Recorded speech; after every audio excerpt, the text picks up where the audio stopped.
Aloha! I'm Eric Anderson, pastor of Church of the Holy Cross, United Church of Christ in Hilo, Hawaii. And here's what I'm thinking. I'm thinking about Holy Week, an unfamiliar Holy Week for many of us, but not one that is unprecedented in the history of the Christian church. Churches have been closed because of widespread contagious illness before. Don't let anybody tell you otherwise. It is a sensible precaution. It is a way of reducing the burden on our healthcare providers.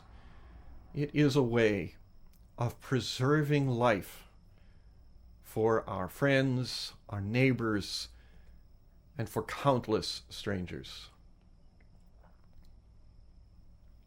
It is also not unprecedented in the Gospels themselves.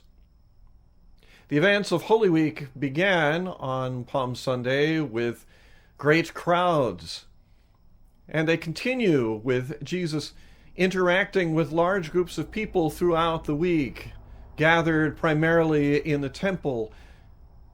As the week continued, however, we find that Jesus gathers fewer and fewer people about him. On Thursday, it's just that inner circle, the 12, who join him for the meal. And one, we remember, left early in order to betray him. Later that evening, he gathered his disciples for prayer and then took just 3 of them, Peter, James, and John, aside for deeper prayer. He himself prayed, they slept.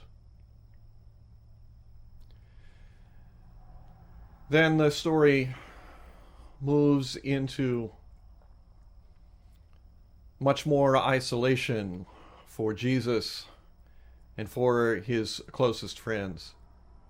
Yes, there's plenty of soldiers and judges and priests and governors and all their hangers-on and lackeys in the story.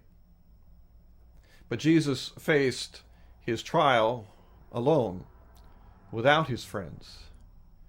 His disciples scattered. They faced the fear and the uncertainty without even one another.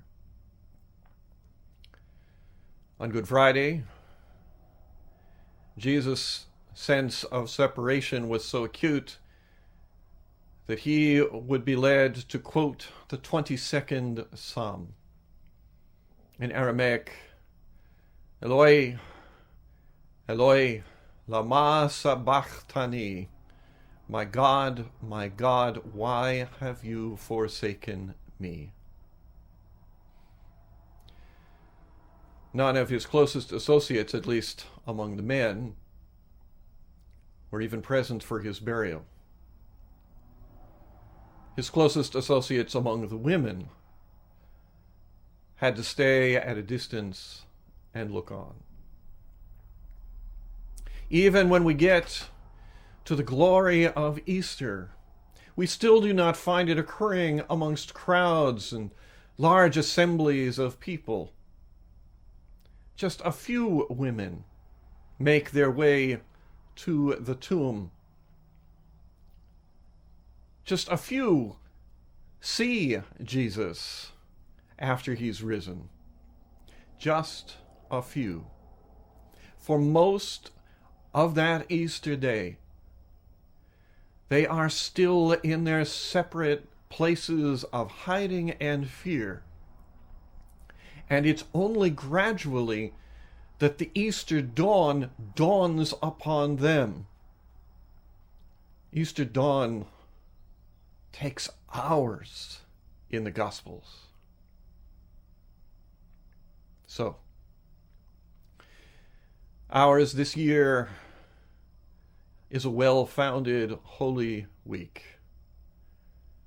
founded in the experiences of our ancestors in the faith, founded in the Gospels themselves. So I invite you in your own homes and improvised workplaces beneath your own roof to improvise as well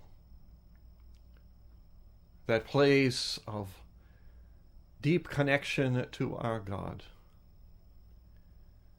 of deep thanksgiving for God's gifts. This is Holy Week. May it be truly holy for you and for all whom you love. That's what I'm thinking. I'm curious to hear what you're thinking. Send me an email or leave me your thoughts in the comments section below. I'd love to hear from you. From Church of the Holy Cross, UCC in Hilo, Hawaii, that's what I'm thinking.